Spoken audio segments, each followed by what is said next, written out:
everybody, it's Adam Duff, and welcome to part three. Now, I come bearing sad news. After recording the entire process of coloring to the finished product that I'm going to end up showing you, unfortunately, some kind of bug with the Camtasia files, or whatever the case might be. It's not the first time that's happened. Camtasia, it is a good software, but version 8 is just riddled with bugs. That does happen, and it very often does crash. So, I spent half a day trying to get past this bug. If I can, I'll upload the original files, but otherwise, we're going to have to make do with what we've got here. But I'm just going to take you very quickly through the process that I went through, just to give you a quick example, so that you understand how it was done. And from there, what you are going to see, the only file that wasn't corrupted, it seems, was the last file, the one where I was adding a little bit of extra touch up and texture to the scene. But it's not a whole lot, so it kind of skips over a lot of what I ended up doing to get me to that point. But in any case, we'll make do with what we've got. Essentially, we had our white background, right? And we had our grayscale, completely grayscale character. You notice I added some leaf textures and flowers. I've added details to the moth. I've added some moss. All of this was essentially hand painted. Some details like some strings tying around just to add a little bit of visual detail to make it a little bit more interesting. And yeah, so that's essentially what it is. So for the background, I just used, I worked very desaturated. I used this smoke brush to create a nice background texture using different colors and values, essentially aiming to add a little bit of depth around this area here, especially with these deep reds and stuff. I went very deep to help the white of this moth pop like that, to help his silhouette pop. I had some cooler tones all around, playing around with a lot of different types of tones and values, but to create a more or less abstract type of background. Um, and the most of the background was done this way. In fact, up until the point that you see the video, where we'll follow this up, that's how the background was essentially done. I just wanted to focus on helping to push and pull values and colors a little bit. And as far as the character is concerned, 99% of it, if I'm not mistaken, was done using color balance layers. Perhaps a little bit of overlay here and there. Just add some reds and yellows to the character himself. And I layered that. So I'd start perhaps with a bit of a reddish tone. Then I came in and brought in perhaps a little bit slightly greeners, but staying within that reddish tone as well. And then once I'd selected the hue that I was looking for, I would go onto my mask. I would do a Control I to inverse it, and then I'd come in and paint those color changes back in like this, keeping my saturation very low and subtle. Same thing applies to the flowers that I had. I had a slightly reddish tone to the flowers. Nope, I don't know, it's not a hue saturation, it's a color balance. Color balance, yeah. No, yes, yes, color balance. Going with multiple passes so as not to create anything that felt a little bit too flat. Added a few touches to the color of the moth to give him a little bit more color as well. And that was the major part as far as coloring was concerned. Added a little bit of greens up here to the mosses, a little gentle pink to the moth. And one of the things I was focusing on wasn't only value, but it was also uh, dancing around a little bit with complementary. So if I had an off black here for this tone behind the moth, I knew that the moth had a slightly pink saturation, so I would bring in blues and greens, even if it wasn't very visible, just to help push that glow feeling of really help that value pop and feel a lot more vibrant, because I really wanted to draw a lot of attention to this moth, right? Um, And the rest, I believe I explained during the rest of the video. Okay, it's just to give you a quick tour of what was going on. And from this point in the video, you'll see that I'm going to be adding some texture and a little bit of context to this somewhat abstract background. It still remains abstract, but I give it a little bit of context so that it's not just random shapes. All right, so that's it. Again, I apologize for this inconvenience. I know that you would have liked to see that, and if I can get it to work, then awesome. But I've been, I've wasted already half a day on it, and my time is somewhat limited. So I just want to give it to you as we see it. All right, guys. So enjoy watching the rest of the making of Treant. All right, so we're back to filming in real time here, and I just wanted to add a last little finishing touch to this piece, and that was to very subtly suggest some kind of context, like to give it a bit of that foresty atmosphere. But I want to be very, very suggestive about it. I don't want to be overly literal about it. So just coming in and creating some shapes and stuff like that, just to suggest this forest. But I want to be very, very loose about the whole idea. But I don't know. Let me see if I can grab some kind of an effects brush here. Let me see. Everybody in my family, you've heard in the earlier videos, you've heard my wife coughing, my daughters are coughing, and it's a mean bug too, because they've been coughing now for it's going over like 2 months. It's crazy.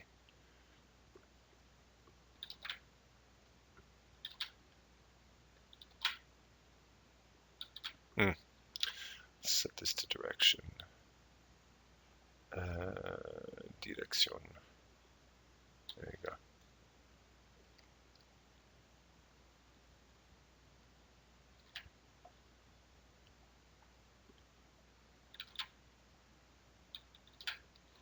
I have to flip it.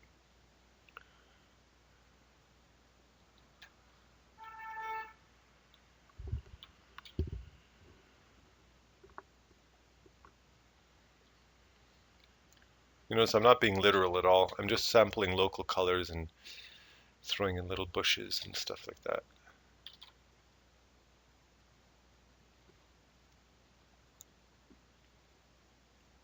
One of the things I very often encourage not only my students to do, but fellow artists and stuff like that is as artists in today's industries, particularly digital painters, concept artists, illustrators, that kind of thing, is more often than not we refer to digital painters for tutorials and lessons and stuff like that. But as digital painters, generally, we're our strengths. We have certain strengths, but there we go. That's better. We have certain strengths, but there's certain lessons that many illustrators and concept artists, digital painters in particular, very often aren't aware of. And there's a whole world of learning out there that you can pick up from through fine arts. And there's a lot of excellent fine art videos out there as well. One of the artists that I've been checking out lately is Sherry McGraw. If you look up Bright Light Fine Art, I really like her work.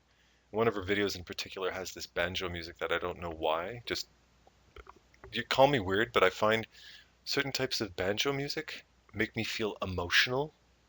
I don't know if you've ever felt the same way, or maybe it's just me, maybe I'm nuts, but I very often find that banjo music makes me feel emotional.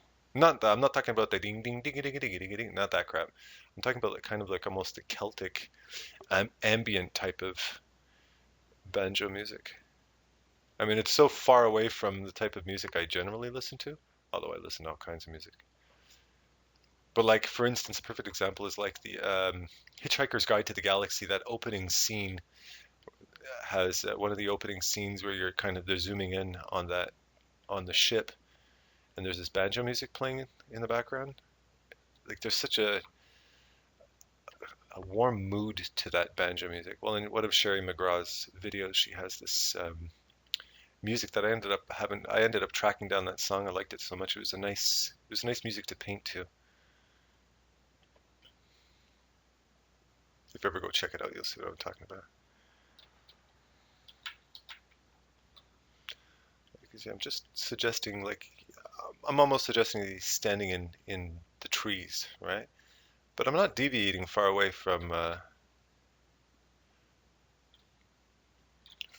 his from what we have already. It's just very much just a suggestion, right? That's all it is. I'm just suggesting shapes and forms.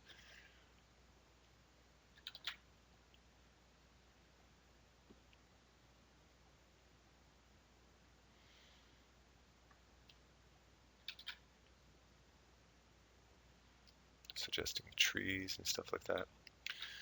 And not only that, one of the very important observations to make when it comes to art is very often when we're painting,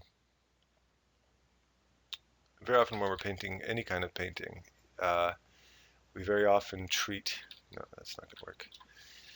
We treat bushes as there's one type of bush and we just paint an entire forest of that stuff. And if you actually stop and observe, if you actually study nature to any degree, if you go outside and take a walk through the woods, which unfortunately not enough not enough painters do, I find, they kind of try to do too much from their head, or they rely too much on Google for reference and stuff like that. Um, if you actually take a walk through the woods, I have a wooded path right behind my house that I love walking down there. And right in the middle of the city, I might add. So there's a wooded path in the middle of Montreal. Montreal's a huge city. But if you look closely, if you observe nature closely, you'll notice that you can stare at 1 square foot, 1 square patch of uh, of greenery, and see 30 different types of plants all scattered and all squished into the same little spot. So when you're painting, if you're painting nature close up, it's important to try to capture that, um, that randomness, that the fact that there's lots of different types of plants. Seldom are you going to find, um, just one type of plant sitting there. Even if you look at grass close up, you're going to notice there's different colors and different shapes and different types of grass. Some of them aren't grass, some of it's, actual flowers and stuff like that, but they're little green flowers and stuff. And when you can capture that, you really capture that rawness of nature, which I find is beautiful. Let's see if I can kind of to fall into this whole hanging moss feel that we've got going on with our Treant character here. I'm going to see if I can get I don't know if I have anything in particular that would suit it. Some long thin tree here. Just got these brushes not too long ago. I'm just going to experiment with it for a sec here.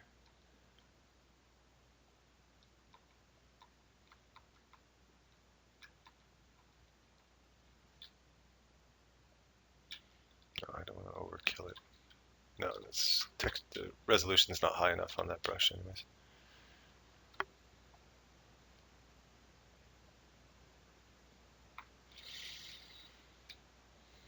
Yeah. Let's see if we got anything dirty speckle. This is why I name all of my brushes.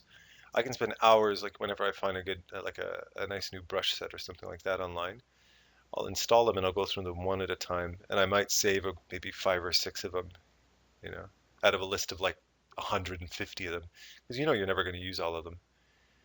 But what is this? Okay, now. But I name them. That way don't care about these icons on the left. I'm more interested in what they're about, right? The kind of feel that these brushes have. I'm not necessarily seeing anything here that's gonna just find something that has a loose enough texture to it. I'm gonna probably use some kind of blending mode to kind of blend in some kind of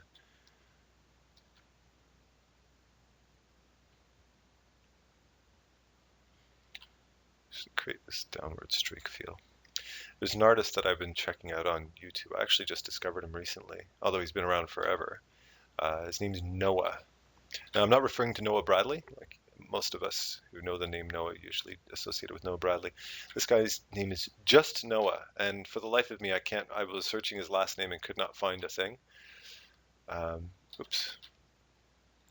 He's a Disney artist. One of the things he said that I really, really liked.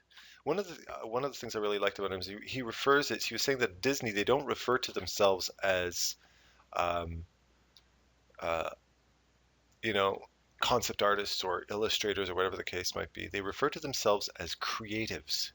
And I really liked that, hearing him say that. If you go on YouTube, you'll see what just look up Noah Disney, uh, Disney artist. He has this, I can't remember what it's called, belief.net or something like that. His talks have a very religious twist to it. A lot of what he talks about is refers to like his religious beliefs as well. But uh,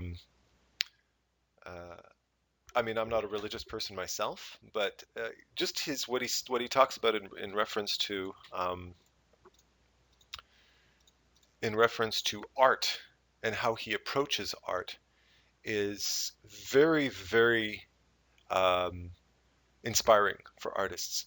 And it actually really helps kind of put things into perspective. Very often we try to pigeonhole ourselves as artists into a certain specific styles, especially when you're thinking about production and all of that stuff, depending on the type of studio that you're working for. You kind of pigeonhole yourself into a um, this is how it needs to be done. This is the technique we use, yada yada yada. And in fact, um, um, art is, should be in most part very experimental. Now, when you're working in production, there's something to be said about that because you don't want to be experimental to the point where it slows you down, right? You don't want to slow yourself down too much. But at Disney, is saying when they work at Disney, and these, as far as I've heard, Disney kind of have an idea on how to produce artwork. So I've heard. Don't quote me on that. Okay, I think you can quote me on that. But at Disney, they have a very they really they very much encourage experimentation, and I want to get a little bit of reds in that background. They very much encourage experimentation, and I really respect that. And he was saying that the way that the way a lot of these artists work, in a lot of cases they work traditionally, just because they're capable of doing certain things traditionally that you can't do digitally. Although if you can have a traditional approach to your digital paintings, a lot of my traditional artwork translates into how I paint. Although I didn't study painting like actual fine art. I have my college diploma in fine art, but I went pretty much straight into animation after that, so I didn't practice it that much. Although I still have a good base in it. But is to experiment, slapping on like, refine something beautifully and then add, then splash water over it and then rub rocks on it and grain it down and then clean it up and really mess around with your artwork a lot, and be experimental with the different looks and effects you can get from these different things. And it's hugely beneficial. You really pick up a lot from that instead of just saying like this is the way to go. Experiment with the different types of looks and feels you can get from your artwork. Now, some people are more comfortable working that way. Other people are less. It's totally respectable that you have your own particular style and approach. There's absolutely nothing wrong with that. But don't pigeonhole yourself into thinking this is how things work. Like when I'm showing you how I'm showing you how I'm painting, not to say paint like me. In fact, that's quite the opposite of what I want to share with people and why I have this site and why I do these videos and stuff. It's not to say paint like me. It's to add to your library of ideas and ways you can approach your own artwork. You know, that to me is how I can really help you the most, I feel. When I'm teaching, I'm looking at people and I'm uh, quite clear on what works and what doesn't and things you got to look out for and things you got to be careful with and how you can improve your technique. Um, from a general standpoint, or if you're somebody who's more advanced, the way I teach advanced students is Um, Most of the time, it's to help you find that voice of yours, that style, that voice, that something about you that's going to make you stand out, and just basically connecting more of yourself with your artwork. That's the thing that I find a lot of artists very often struggle with. Inject your own soul into your artwork. Um, but what's important through all of that is you have to experiment. You have to try new things out. You have to play around. I still experiment all the time. I do it all the time, but I do so deliberately, right? I do so because it's no longer a way for me to discover who I am as an artist, although you're always discovering who you are as an artist, but it's as a process, right? But what I'm doing by showing you this stuff is I'm just adding to your repertoire. That's why for me it's not all me. This is the way you got to do it. This is the way if you want to be a success, this is how you got to do it properly. That's bullshit. I don't believe in that at all. I'm constantly checking out other people's tutorials. I learn hugely from watching other artists. Like right now, I just picked up what's it called? I've got it here on my other screen. Here. It's Darkin's new Spirit of War tutorial. I just picked it up on Gumroad. It's awesome. I love his tutorials. I don't only love uh, watching them for the sake of watching him paint. I like listening to him paint. I'll have it playing on the other. I'm focused on my own work, but so I find something very meditative about listening to him talk.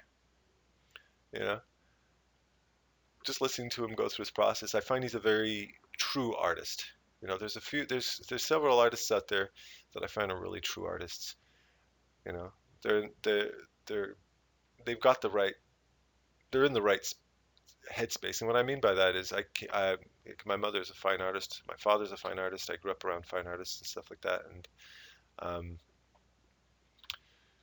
um, just understanding the thought process and the art and the process behind producing artwork and stuff like that. The whole how you think as an artist. And I listen to artists like Darkin or Noah Bradley or Chris Oatley. Tyler Edlin, and I listen to these guys and I go, these guys are real artists. They're not phony balonies.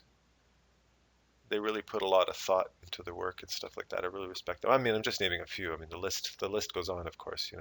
Marco Bucci, I've mentioned him several times. I mean, there's tons of them out there. Those are just the first that pop in my head. Probably because those are the artists whose work I check out the most often. But just listening to him talk, I'm sitting there going, you know what? For all the success and everything like that, he's he's a very he gets a lot of pats on the back. Of course, he's in the public eye. He works for MTG and stuff like that, and I'm sure a lot of people he gets a lot of flack from artists who because they want their cards to look a certain way and stuff like that. But he keeps a very cool head about himself. He's very much a humanitarian, and I respect that about his work. And his tutorial, you can't go wrong with his tutorials either. He's really well, I'm sure if you've been around long enough, I'm sure you've seen his work before, or you've picked up his tutorials.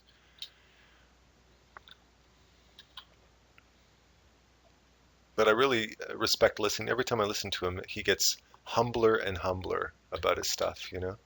But he still knows he's good. But he's actually one of the guys, I've mentioned it in earlier videos too. He's actually one of the guys listening to his tutorials a while back that broke me. Watching his work actually is what broke me out of the whole animation, like the cartoon animation rut that I was in. My brain couldn't translate the difference. I was having a hard time translating between line art and painting. This goes back a long time ago, of course. Well, not that long ago, but long enough. And it was actually watching his videos that all of a sudden I went, holy shit, I can do that. It makes sense, Because even listening to my mother and my father, my whole life, seeing their work and hearing my mother talking about her work and stuff like that, I could totally understand her and relate to her. But my brain was very much the brain of a cartoonist. And it was actually listening to Darkin's work. I was his Lich King video that came out years ago. And I ended up doing this kind of voodoo character. And I went, holy shit, I could do it. And I'm telling you, the minute the minute I discovered that I could actually do it, I was like, well, there's nothing stopping me now. There's nothing stopping me now. and it's been a one-way track since. So I'm trying to suggest many different types of shrubs and whatnots.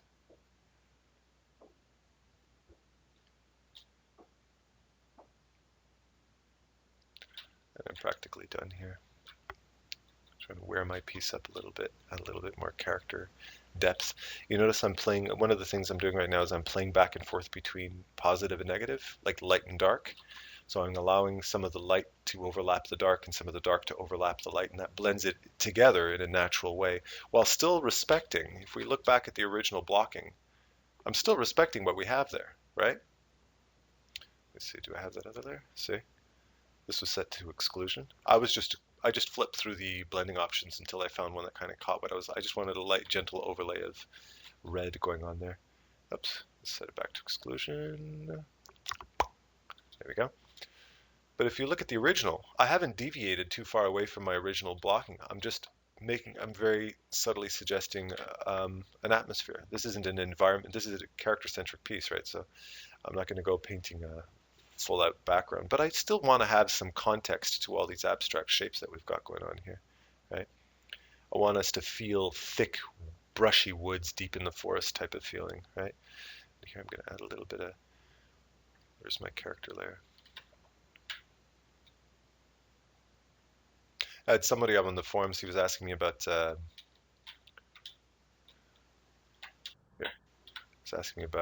this, this pink guide. This is new for Photoshop CC, for Creative Cloud.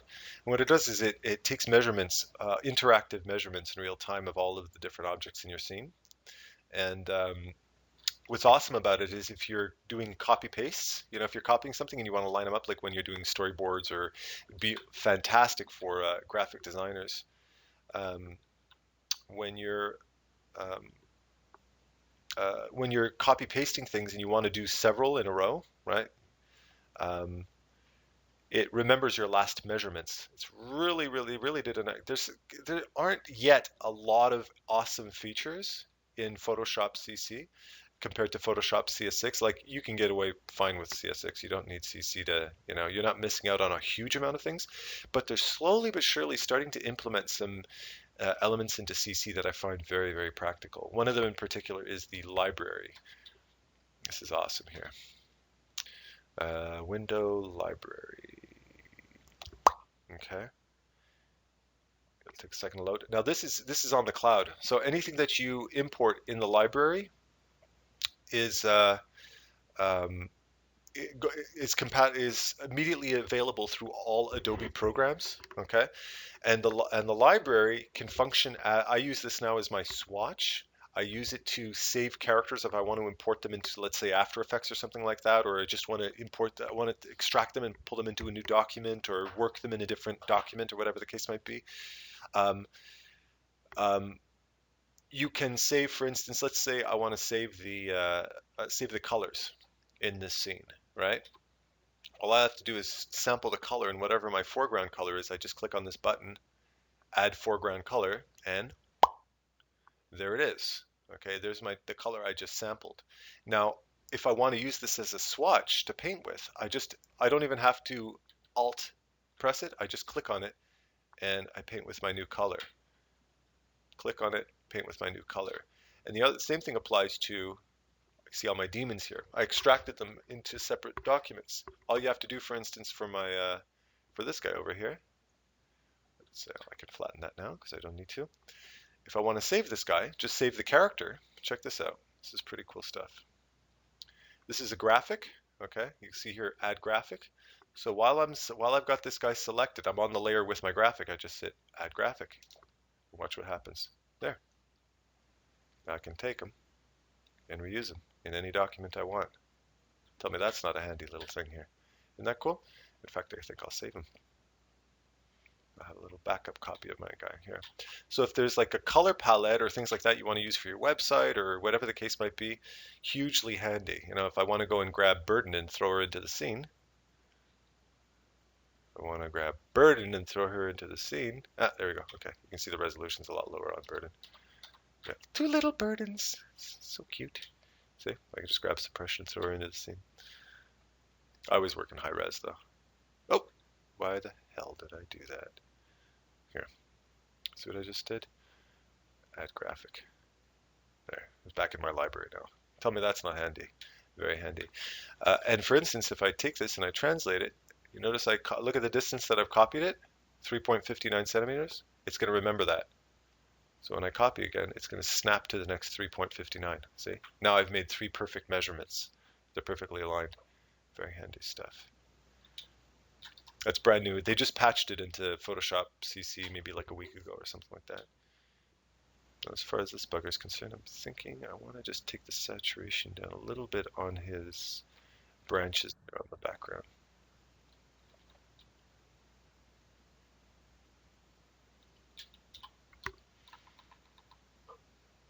Oops.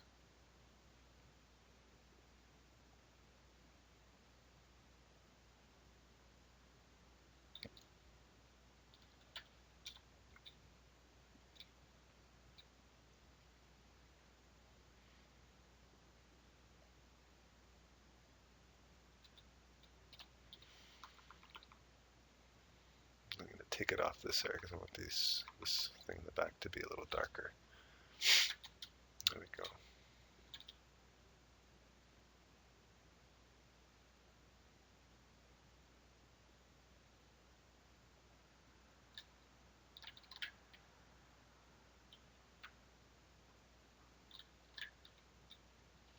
There we go. And it looks like I've just worn my canvas down a little bit and messed it up a little bit, right? Added a little bit of texture and context to it, but very abstractly. I'm just trying to be very loose and artsy-fartsy about the whole thing. This is something that you more commonly see that fine artists, oil painters, and people who paint in oils and acrylics and stuff like that, they're generally more familiar with this type of experimentation with their work, right? And you can do the same thing. There's nothing stopping you. Look at artists like Jason Seiler, for instance, or um, Nathan Fowkes, perfect example. These guys are very experimental with their work. They treat their painting like they would treat a canvas. And one of the major things about that is just the freedom to experiment, add texture, slap things on, take things off, that type of idea, Just have fun with it. But do so with a sense of feeling. Don't just slap textures on for the sake of making everything obnoxious and worn. Think about every texture has feeling to it. So you're always searching for a certain type of mood and feeling, and that feeling should fit into the context of your work, right? Just a little ever so gentle slap of paint on. Although I don't want to black that darkness we have here, but that should be okay. Is that adding? You helping or not? Yeah, I like that. Wondering if I can just add a little touch of blue there, almost to suggest a little puddle of water, a little fountain or something like that. I don't know. Let's get that cloud brush again. Smoke.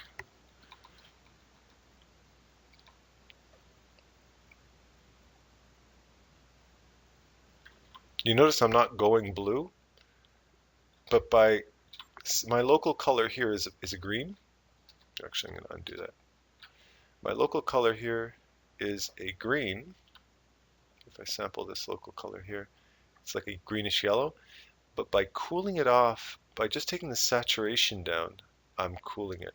And just lean it ever so slightly, and this is going to look a lot bluer compared to that. Just add a little bit of that coolness there. Second there.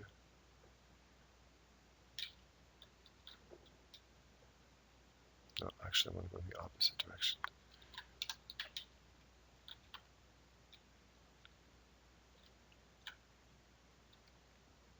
A little bit of shrub. So let's grab some of that texture brush we had going on there. I'm pretty much done here. Just adding a little final detail here. Now I can always come back. I say I'm done, but there's nothing stopping me from coming back and adding more. I just update with a new video. That's all. Like I was actually thinking of just keeping my um, painting as a black and white the way I originally had, and I looked at it and I went, no, no, no, no, no, no. It's not good enough. You know, you guys deserve better than that. I'm not just gonna do some flat out character design. No, that's the kind of work you'll generally see me work like very often doing in production, right? Um, unless the director is asking for color, I won't even put color in. They're more interested in how that 3D model is going to look, right?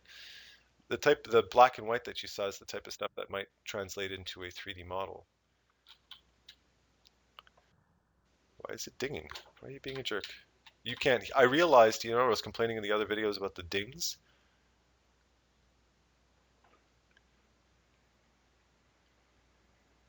There we go. I was complaining about the dings before. I didn't realize that it was actually kind of muting out whenever that loud ding would go off, it was actually muting the speakers. So that's you when I would whenever I would go, oh God, I hate that because it was a real piercing ding in your ear. It was, oh God, it was like bone wrenching sound. And I thought, Jesus, if people have to listen to that, I'm going to get hate mail. But it turns out it was muting it out. So it was nice. You didn't have to listen to it, and I didn't have to go through and watch the whole video and listen for every little minor ding and have to edit out the sound. Would have been a hell of a job doing that. So luckily, it saved me a little bit of time editing and publishing my video.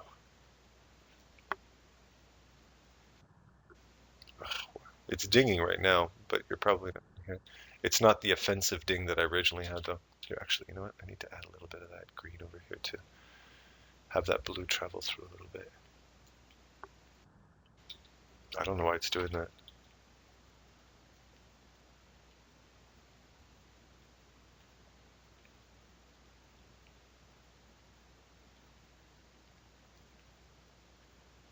If you guys haven't had the chance yet, Tyler Edlin, the environment artist, well, all-around artist, but I personally envy his environment work the most, of course. We did a brush sauce theater um, uh, critique. It was intended as kind of just a competition. Uh, uh, he has art competitions that he does regularly, really good ones too, based on a theme. And he invited me to do a little like kind of a judgment session, but it turned out to be more of a live critique session, uh, especially the first time we were doing it. And then the second time he said, you know what, people really appreciated kind of all the feedback we were offering. So we decided to make it a little bit more of a kind of an impromptu critique session. And is it better like that? Better like that. Yeah, I like the saturation down a little bit. And you should go check it out. Just check out Tyler Edlin BST for Brush Sauce Theater. You probably already know him. His name's really getting out there online. But it's worth going to check it out because it's a little, if you want to pick up a lot of good tips and see critiques in context of people's artwork. Um, it was a lot of fun because you're getting two artists essentially.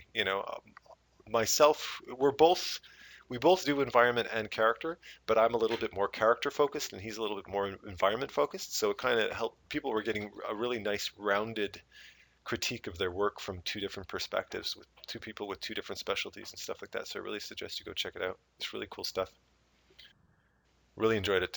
I have a lot of fun with him too. He's a cool guy. A lot of laughs and we goof off a little bit, so it's fun. But both very professional, so it's cool. We know when to kind of goof off and we know when to kind of buckle down and go, okay, okay, let's get serious here. So it's fun. Every now and then he sends me he sends me a message and stuff, and he says, here, check out what I've been working on. And every time he sends me a message, I like him that little bit less. 'Cause he's so freaking good. At environments, I'm like, oh, he paints those kind of environments you literally want to be in. You know. And no, this isn't, I'm not plugging my friend here. I'm being honest with you. I really do honestly hate his guts for his gorgeous work. And I'm not ashamed to say I'm horribly jealous of the guy. His environment work is so beautiful. Just the ambiance and the lighting and it's mouth-watering. Yeah, I could noodle with this for the rest of my life, but I think we're done. we're done for now. All right. You never know. I could always come up with another one. I might look at it and somebody might make a little observation and go, shit, I really got to throw that into my work. But it looks good. Actually, I want to add a little bit of depth here to this. A little bit of darkness here to suggest a bit of shadow here.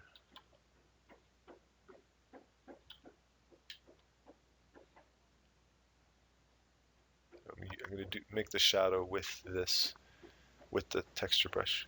It's a bit laggy because when my videos get longer, Camtasia starts giving me attitude.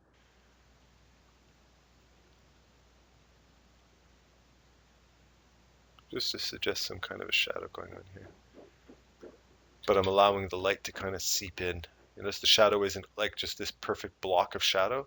I'm allowing the light to seep in because photons of light bounce around objects and stuff like that too, right? So you got to take that into account.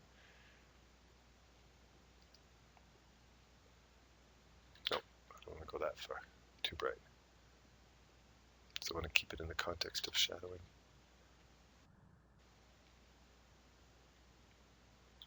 I'll just keep it like that. Should do the trick.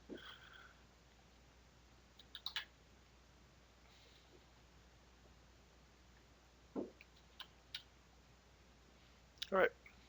So there we go. That's the end of this part. So guys, thank you for watching. Don't forget, if you haven't yet, subscribe to the channel, to my forum page. That way, whenever I have new videos like this that come out, um, you get news of it right away. The first people I always contact is everybody on my subscriber list, and the list is growing fast. So, and you can ask anybody on my subscriber list. You're not going to get spammed with any kind of that crap. It's only like videos and stuff like that that's pertinent to you. I'm not. I hate people who spam me with a bunch of nonsense, with soliciting crap and stuff like that. So you're not going to get any of that stuff. It's just to be, just so I don't have to go through Facebook and all that crap. Because the sooner I can get rid of Facebook, the happier I will be. I can't frickin' stand Facebook. When it comes to marketing, ladies and gentlemen, if you want my personal humble opinion, Facebook is the worst piece of crap, worst crap thing out there. Full of limitations and stupidities, and limit to the number of people that you can reach out to. And when you want people to know about projects you're working on and stuff like that, it's a real headache. It's a huge headache. Yeah, I'm just doing a little touch up here. I don't want these. Just careful with this overlap here.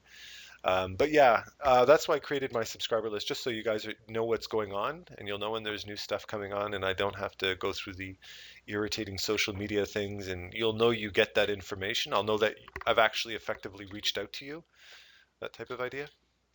Actually, here, I might need a little thing here. Yeah, I might need a little. Yeah, so just go to adamduff.com, and if you go on my index page, my home page, or any of my tutorial pages, including the main page, or like if you go on to the video itself page, there's a pop-up at the top of the window. It's not one of those pop-ups that pop up in your face. I hate those things. But just go and just enter your email and hit subscribe, and as soon as something comes out, you'll know all about it. All right. Just seeing if I can add a little bit of some value around the back here. Get that smoke brush. Here, I'm going to add a little bit of deeper red.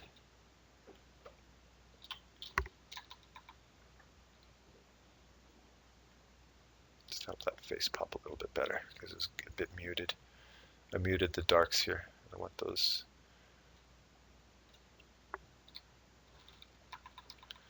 I keep saying I'm done and then I'm not done. Story of my life.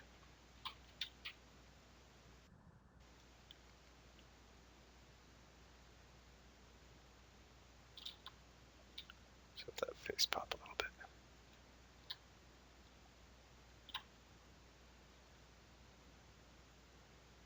There we go. And Bob's your uncle. All right. So we're done for now. I'm pretty happy with how this is turning out. I keep saying that and I keep noodling with it. So you'll get used to that after a while. I do that. Okay. So there we go. All right. And that's it. If you have any comments, suggestions, questions, whatever the case might be, just comment in the forum below the video. And if you're on YouTube and you're watching this, just head over to adamduff.com. I'll have a link in the description. You can go ahead and hit the subscribe button if you want, or just jump into the chat as you wish. You're under no obligation to do any of the above, but of course, it's a lot more fun if you're in on the fun and in with the community and chatting away and sharing your ideas with everybody. And of course, if you have any ideas for future paintings, as I mentioned, this one is based off the suggestion of Miran Joma who posted this in the Demons forum. So just post your idea, and it might end up as a tutorial. You never know. All right. I'll try to keep up with everybody's requests as much as I can, but of course, I've only got two hands. So yeah. So thanks for watching, everybody, and take care. Bye bye.